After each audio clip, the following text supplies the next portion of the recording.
sua Bíblia em Lucas capítulo 9, verso 62.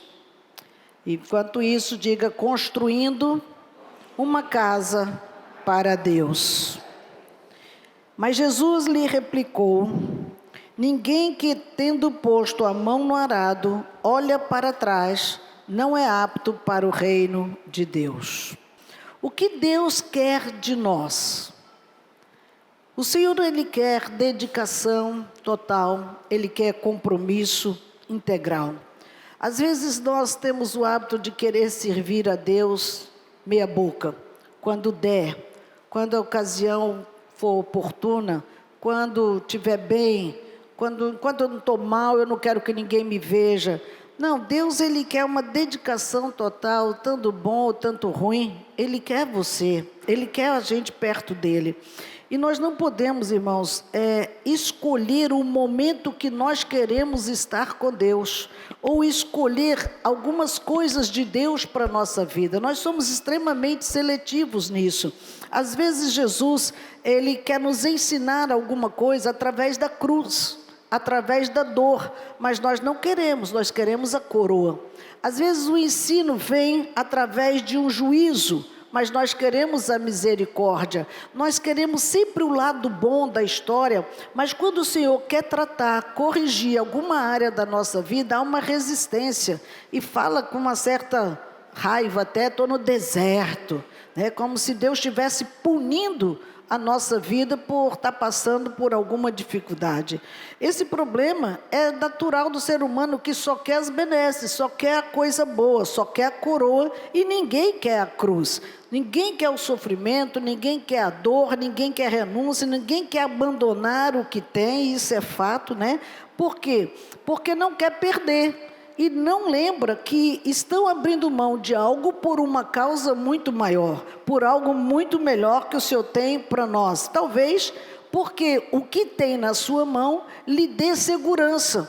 É aquilo que lhe sustenta, é a sua fonte de renda, ou é o negócio que você tem, é alguma coisa que você está tão apegado e não quer desapegar, como se Jesus não fosse capaz de fazer muito mais. Claro que Ele pode. Se Ele nos tira de algum lugar, é porque Ele tem outro melhor. Se uma porta se fecha aqui, é porque tem outra ali. E nós não podemos negociar com Deus. Ou dependemos dEle, ou andamos na nossa independência. Deus nunca quer dividir isso conosco, irmãos. Quando o nosso foco ele está em Jesus, isso evita distrações, evita medos, evita temores secretos da nossa alma, porque nós estamos tão focados nele, no que Ele está nos oferecendo, que isso traz um descanso no nosso coração. Pode ter muitas notícias ruins ao redor, mas Ele traz paz, Ele traz esse descanso. Às vezes nós olhamos para pessoas necessitadas e nós nos compadecemos muito deles, dos pobres, daquelas crianças abandonadas, daquelas pessoas que não têm o que comer, não têm o que vestir, daqueles idosos que também são abandonados dentro das suas próprias casas, e até mesmo daqueles chamados sem teto, né? Que vivem pela rua. Só que esses chegam a ser considerados necessitados aos nossos olhos, mas nem todos são pobres por vir de uma família pobre. Já vi moradores de rua que vieram de uma família extremamente abastada e decidiram romper e se jogar na rua, se jogar nas drogas e viver de uma forma completamente avessa do que ele vivia de uma casa extremamente rica e confortável. Já vi. Então, assim, nem todos que estão lá estão porque estão à margem da sociedade. Porém, alguns vão por opção. Eu quero estar ali, e escolhe deixar suas casas para morar nas ruas das cidades. Talvez porque nas ruas da cidade eles sejam vistos, e eles não são vistos dentro de casa. São vistos nem que seja pelo ser pobre, o necessitado, o abandonado, o noiado, ou qualquer nome que a sociedade dê para eles, mas na rua eles estão sendo vistos. E esses necessitados dentro de suas casas, não. Então não sentem-se emocionalmente supridos. Eles têm suprimento de comida, de roupa, de tudo que é humano, mas as suas emoções estão extremamente carentes para ele mesmo, porque eles não recebem o que querem receber de suas famílias. Jesus, com certeza, ele encontrou muitos necessitados nas ruas. Com certeza, ele curou muitos desses e os libertou também. Mas ele mostrou que a necessidade maior está das pessoas se envolverem num projeto de construção. Mexer com obra não é uma coisa muito simples, mas todos estes chamados sem-tetos, eles estão precisando de quê? De um teto. Eles precisam de uma casa. E a tarefa de construir uma casa foi dado a nós. Jesus foi carpinteiro e ele ensinou o ofício da carpintaria. Não, eu não sei nem bater o martelo. Calma. Ele ensinou a mim e a você a serem construtores nessa terra, construtores de uma casa. Veja Mateus capítulo 16, verso 18, ele disse: pois tu és Pedro, e sobre esta pedra eu edificarei uma igreja. Na realidade, igreja, todos nós somos sem teto. Não, eu tenho minha casa. Não, deixa eu te falar, nessa terra nós somos sem teto. Nossa verdadeira casa, nós não a conhecemos. O Senhor disse em João que Ele iria preparar as nossas moradas. Então a nossa morada não é o prédio que nós moramos, a casa que nós moramos. Ele disse: eu vou preparar-vos lugar, João 14, 2. Nessa tarefa de construir essa casa aqui na terra, é uma tarefa de construir no coração das pessoas. Jesus, quando ele veio, ele não encontrou nenhum lugar nas hospedarias, nas estalagens, e ele continua até hoje não encontrando lugar no coração das pessoas. A maioria não quer saber de Jesus, e esse é o meu e o seu trabalho: construir uma casa dentro de pessoas para que possa abrigar o Senhor dos Senhores, para que ele possa vir a este lugar. Por isso ele diz: olha, sobre esta pedra, não foi sobre Pedro, ele está dizendo sobre essa pedra fundamental que se chama Jesus, que eu vou colocar dentro de vocês. Ali sim vai começar a edificar a minha casa. Ali vai começar uma construção nova para nos tornarmos pessoas melhores diante de Deus. Por isso, queridos, que todos nós precisamos nos envolver nesse trabalho, que é um trabalho voluntário de construção. Quando o Senhor nos salvou, Ele nos chamou para sermos voluntários no processo de construir Cristo dentro de pessoas, construir uma casa para o Senhor. Lá no Velho Testamento, Ele já dizia que Ele queria um altar de terra. Ele não queria um altar de madeira, um altar de qualquer outra coisa, que ele construiria um altar de terra no coração das pessoas. E é isso que nós precisamos. Terra somos nós, viemos do pó e para lá vamos voltar. Essa obra, irmãos, de construção normal de uma casa como essa, por exemplo, precisou de um engenheiro, precisou de um arquiteto, precisou de mestre de obra, precisou de eletricista, precisou de serventes, enfim, um monte de pessoas foram arregimentadas para levantar esta casa. Para construir Cristo dentro do coração de uma pessoa, isso não é obra de uma única pessoa, de um único profissional de púlpito, isso não acontece assim. Pelo contrário, é formado por uma equipe de técnicos, que são os líderes que nós levantamos para nos ajudar dentro desse processo. É necessário uma equipe de trabalhadores, que são os discípulos, que vão ser os reprodutores dessa obra também. Essa obra, irmãos, para que ela seja acelerada, que ela ande, todos precisam trabalhar. Você vê que alguns prédios que começam grandes para a obra, porque faltou trabalhadores ou faltou o financeiro para ela avançar. E aqui na obra do Senhor, Ele nos dá todos os materiais necessários para que a gente possa dar andamento nessa obra. Então veja que, sem que estejamos juntos nesse processo de construção, nada pode acontecer. E como toda obra, nós não temos autonomia de mudar o projeto de Deus. Todas as casas precisam ser iguais. Ele constrói em série, dentro de mim e de você, porque a pedra fundamental é única, chama-se Jesus. Nós só vamos em cima dessa pedra edificar os princípios, os mandamentos, os conselhos, a orientação que a palavra nos dá, para que eu e você seja erguido como uma família segura, como uma pessoa firme, uma pessoa fortalecida, uma pessoa que sabe lidar com aquilo, com as adversidades da vida vão vir sobre nossas vidas. Por isso que o nosso caso, Jesus ele nos chamou, uns como os discípulos, outros como líderes, outros como pastores, mestres, doutores, enfim, todos dentro da sua área. O engenheiro ele não se mete na arquitetura, a arquitetura não se mete no de mestre. Cada um tem a sua função dentro do projeto de Deus.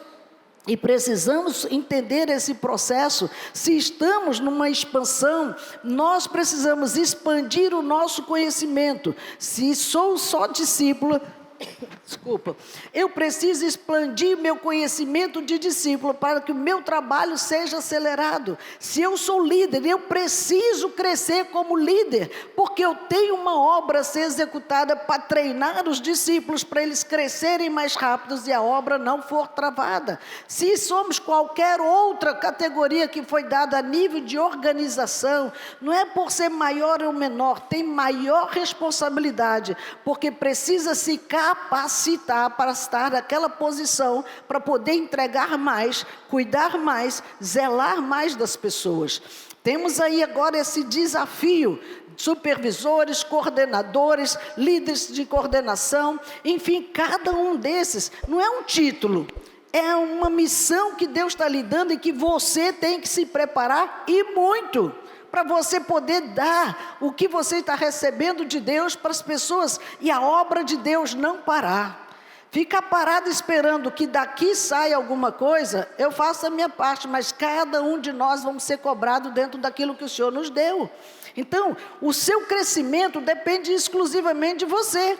O quanto eu quero crescer, o quanto eu quero aprender, o quanto eu quero me doar, o quanto eu quero renunciar, o quanto eu quero colaborar para que essa construção aconteça na casa do Senhor. Aí entra a minha e a sua parte. Jesus, queridos, ele precisa ser construído em nós para que ele more dentro de pessoas. Quando nós construímos Cristo dentro de nossas vidas, Ele está morando aqui e tudo muda quando o morador é o Senhor da nossa vida. Você vê que quando tem uma família que os pais saem, as crianças ficam tudo endoidecidas dentro de casa. Por mais que fique um responsável, não é a mesma coisa. Porque o chefe da casa não está. Mas quando o chefe está, que é Jesus, o Senhor daquela casa, tudo muda. Não tem bagunça. Ele coloca em ordem nossas emoções, coloca em ordem nossas finanças, coloca em ordem nossa capacitação profissional. Em todas as áreas, Ele é Senhor. Então, preparar essa edificação é uma certeza, não vai faltar material. Ele tem aqui material com força para você estudar 50 anos de vida e não esgotar nunca. Né? Tem muito conteúdo aqui para todos nós, mas eu não sei nem por onde começar. Se está nessa condição, aí sim precisa do líder. O líder não sabe, precisa do coordenador. Não sabe, vai para o supervisor. Não sabe, vai para o líder de rede. Não sabe, vamos orar junto. Né? Porque vou tudo aqui de novo, não dá. Já estou querendo distribuir. Vamos orar junto, porque Deus é que abre o entendimento para trazer sabedoria. Por isso, queridos, que Ele tem dado o material necessário para essa construção. Diga o que eu preciso. Palavra, ensino, orientação, unção, são fundamentais para esse processo de construção. Vamos repetir? Palavra, ensino, orientação e unção. São fundamentais, irmãos, para que a gente esteja trabalhando sem retardar a obra. O Senhor tem dito, eis que cedo venho, mas nós estamos retardando a obra quando nós não evangelizamos. Nós retardamos a obra quando nós não cuidamos de vida, quando nós não oramos, quando nós não intercedemos para aqueles que estão indo. Você não pode ir, mas se você for um intercessor, se você for um financiador, você faz parte do projeto também. Você está abençoando alguém que está indo no seu lugar, e Deus vai honrar de uma forma extraordinária. A obra aqui não pode parar, porque ele só vem quando todos ouvirem desse evangelho. Irmão, tem muita gente que nunca ouviu falar de Jesus. Não existe para nós aqui da cidade. Sai dessa redoma para você ver. Sai do quadradinho que você vive para você ver quantas pessoas nunca tiveram experiências com Jesus. E nós somos esses trabalhadores da última hora. Por isso que a sua mão de obra é extremamente importante para o reino de Deus. Jesus, ele advertiu para que você não recuasse. Lucas 9,57, lhe disseram, seguir-te-ei por onde quer que fores. Essa fala veio às vezes no momento da empolgação. Não, nunca vou te deixar. Não, agora eu estou firme, agora eu não saio mais daqui. Passa um mês, o bicho já riou. Falei, como assim? Então fazem as alianças emocionais, sem noção de que vai vir adversidades, vai vir lutas, e eu preciso ali provar que a minha fala vai valer. Na hora da luta é que você precisa ser homem e mulher firme para dizer, vou ficar aqui, ainda que doa, eu vou permanecer onde eu estou. Porque Deus, ele não dá, irmãos, lutas além das nossas forças. Quando essa pessoa disse para o Senhor que o seguiria por onde quer que ele fosse, ele respondeu na hora, no verso 58, as raposas têm seus covis e as aves dos céus seus ninhos, mas o Filho do Homem não tem onde reclinar a cabeça. Olha o que Jesus estava dizendo, eu sou mais um sem teto junto com vocês. Está tudo bem? Você vai comigo assim mesmo? Como assim? Jesus disse que ele não tinha onde reclinar a cabeça. Ele disse que ele não tinha onde dormir. Então ele também era um sem teto, sim ou não? Então, se ele também estava assim, irmãos, é porque eu e você precisamos construir o teto de Jesus. Construir o lugar que ele vai estar, mas ele é Deus, mas ele quer estar aqui dentro, e tem que ser construído por mim e por você, esse teto. Para quê? Para que ele ande comigo e com você todos os dias. Então, veja, quando ele coloca as pessoas no emprestado para dizer, você vai assim mesmo? As raposas têm seus covis, as aves têm os céus nos seus ninhos, mas eu não tenho onde reclinar a cabeça, você vai comigo assim? Porque tem muita gente que acha que servir a Cristo é um emprego, é um dinheirão que vai ganhar, arrancando lã e leite da ovelha. Não, ele é um sem teto não tem nada, nem era nem beira, meu irmão, como diz minha mãe, né? Não tinha nada aqui nessa terra. Você vai me seguir assim mesmo? Aí quando ele se revelou um sem teto, verso 59, Senhor, peraí, desculpa aí, mas eu vou sepultar meu pai, permita eu sepultar meu pai.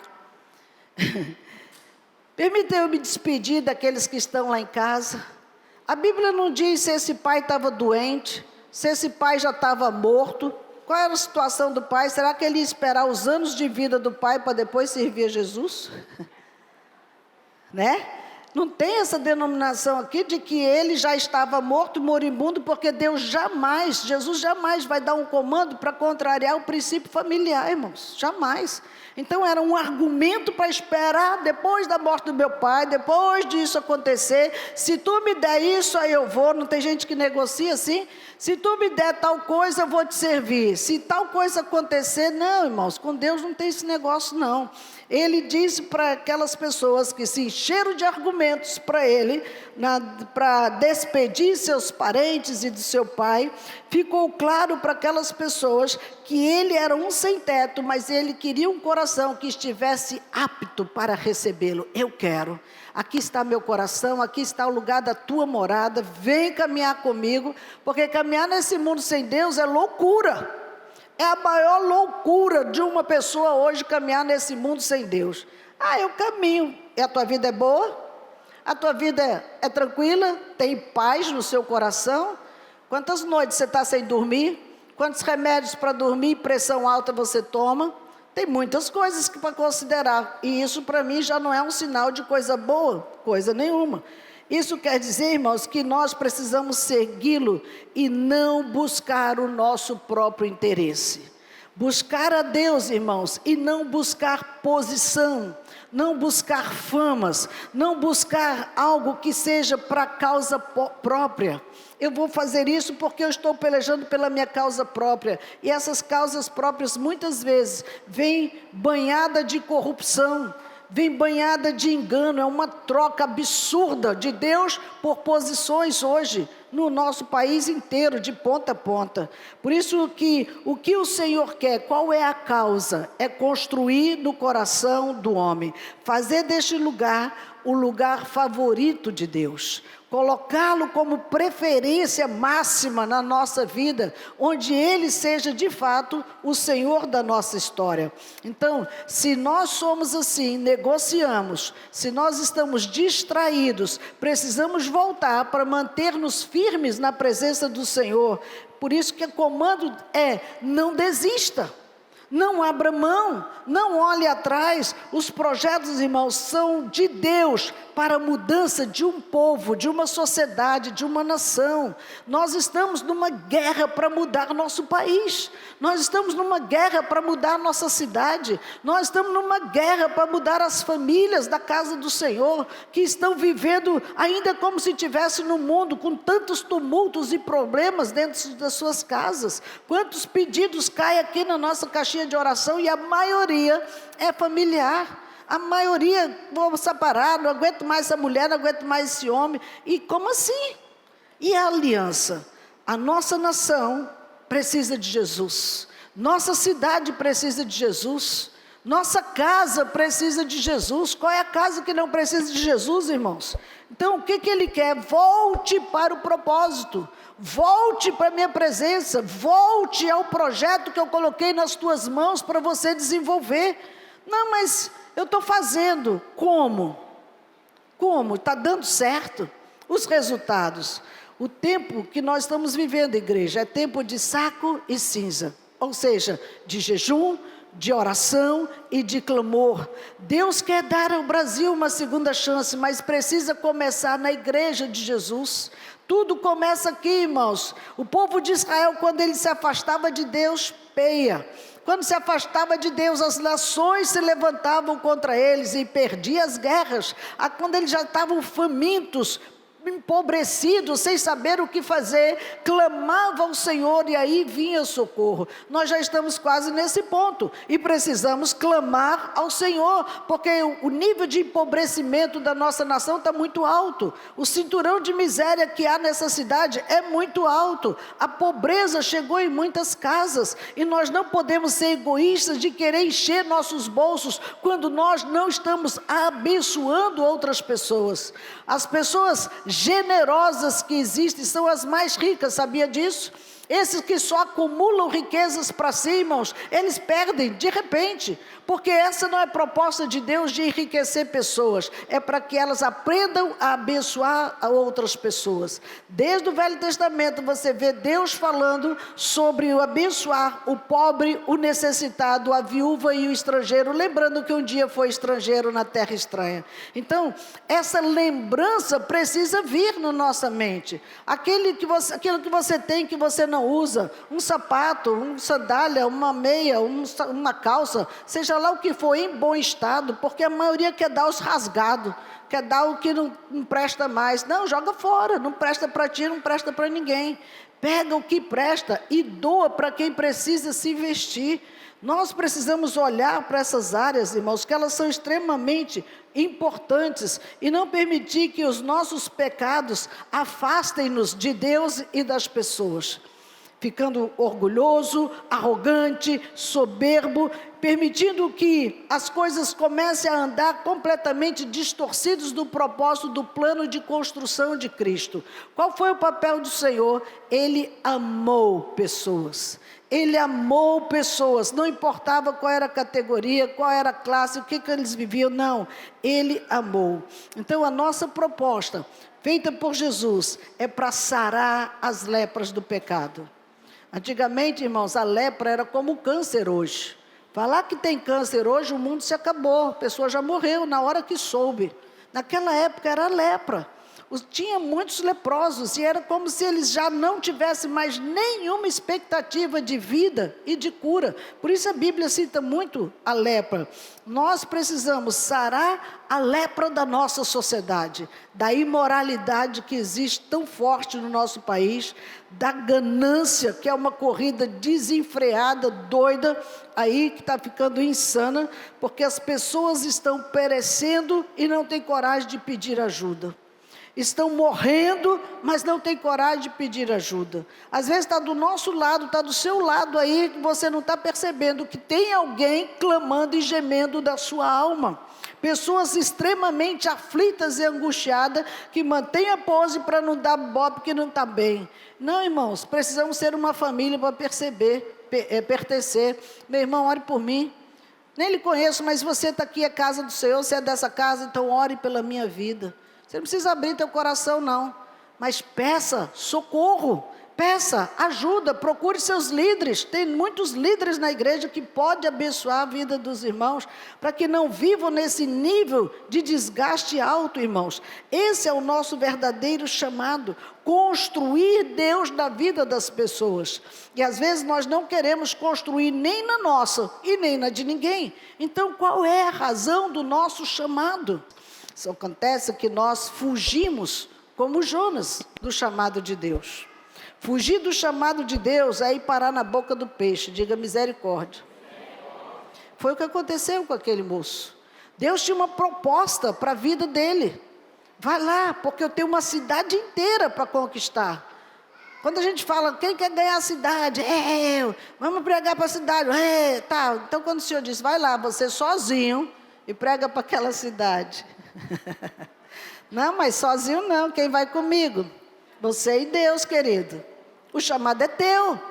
Não, mas não quero. Não pense que ir para uma cidade ganhar uma vida, irmão, é você ir para o culto, pregar domingo e já achar que as vidas vão entrar na igreja. Não acontece isso. Eles não vão com as suas perninhas para a casa do Senhor, não. Está tremendamente enganado todos os líderes que pensam assim. Tanto de base como de interior. Os pastores do interior que me assistem, é isso aí, meu irmão. Você achar que você pregar só domingo na igreja, ele vai encher e esqueça. Nunca vão vir. Porque o chamado é você ir atrás deles. O chamado é permanecer na presença do Senhor, é se encher do Espírito Santo para poder derramar na vida de alguém. Se não tiver unção, irmão, o povo não vem. Se não tiver palavra viva, o povo não vem. Ainda que a palavra não seja sua, mas se tiver unção, a unção quebra o jugo. O Senhor faz a diferença. A palavra entra como uma flecha polida na alma de um indivíduo para transformar aquelas pessoas. E saiba que a ponteira da flecha não era igual para qualquer flecha. Dependendo do alvo, a ponteira tinha que ser alterada, uma mais forte, uma maior, outra menor, para ser lançada no alvo certo e atingir o seu objetivo. Como vou saber quando você é adestrado na construção da obra de Deus? Enquanto não formos adestrados no serviço, nós vamos continuar fugindo como Jonas. Eu disse aqui no culto da madrugada, tem sido muito tremendo o culto da madrugada. Jonas quer dizer, irmãos, pomba, sabia? Nem eu. Ele quer dizer pomba, pode pesquisar, eu fui pesquisar, quem procura acha, né? E Nínive, sabe o que quer dizer Nínive? Peixe. Olha a contradição da história. Então assim, quando Deus manda que aquele homem leve uma mensagem, é como dizer, ei pomba, leva a mensagem para aquele lugar. E ele foi para onde? Para o porão de um navio. Irmãos, lugar de pomba não é trancado numa gaiola. Não é estar trancado no porão de um navio. A tempestade rolando e estava muito confortável estar lá no porão do navio, dormindo, enquanto uma cidade inteira estava em perigo. Quando Deus começa a trabalhar na vida daquele indivíduo e diz, ei Jonas, eu vou quebrar as estruturas que você está, eu vou quebrar a gaiola que você se meteu, eu vou arrebentar com esse barco, se você não voltar para o meu processo. Então às vezes nós não entendemos, estamos atribulados, estamos passando por guerra, Deus está quebrando a gaiola, porque você tem que sair desse lugar, porque a missão é ir para Nínive, não é dormir dentro do barco. Por isso ele viveu ali dias terríveis. A distância para Nínive era de 3 dias ali de caminhada. E foram os 3 dias que ele ficou dentro daquele ventre ali, enquanto Deus processava o tamanho da dimensão do erro dele. E a cidade podia ser percorrida todinha em 3 dias, irmãos. Quando Jonas foi devolvido para o propósito, em um dia, Deus cumpriu a missão da cidade. Por quê? Foi no líder. Alcançou o rei apregoou um jejum e parou tudo, até os animais jejuaram e a cidade inteira foi salva. Ao invés de ganhar ela em 3 dias, Deus deu em 1. Está vendo aí? 3 em 1, vai chegar a 10 em 1 se essa igreja se mover. Só precisamos nos mover, irmãos, cumprir o propósito de Deus. Tem alguém aqui assim? Fique de pé. Porque Deus quer mover-se em você, porque ainda tem lenha para queimar aí. Ainda tem fogo para arder no seu coração. Ainda tem vidas para serem alcançadas pelo Senhor Jesus.